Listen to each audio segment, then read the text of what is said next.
Bonjour, je suis Cécile Manant, championne de France du dessert 2003 junior et je viens de Toulouse. Au départ, je me destinais plus à la cuisine et j'ai été happée par la pâtisserie par rapport à la finesse de la réflexion, la maîtrise des gestes et quelque chose qui était beaucoup plus pesé et organisé et qui correspondait plus à mon caractère féminin.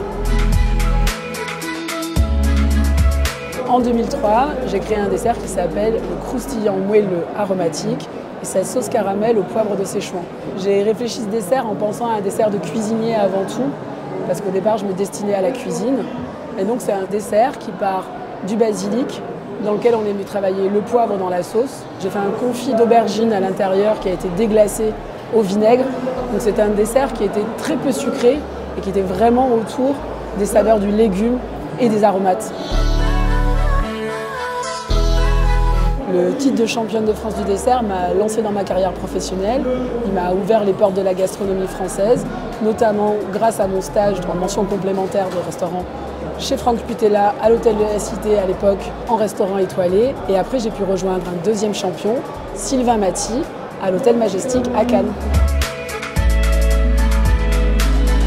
Alors j'ai une petite anecdote quand même sur le concours, le jour du concours.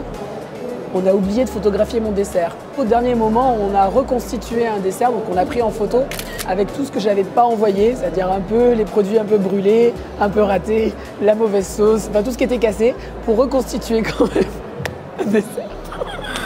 Notre anecdote, c'est à la réalisation et à la construction du dessert. Au départ, on était parti sur le poivron. Donc je pense que mes parents sont traumatisés à vie du nombre de fois et du nombre d'expériences et de confitures de poivron qu'ils ont pu goûter. C'était quand même très compliqué et beaucoup trop intense au démarrage.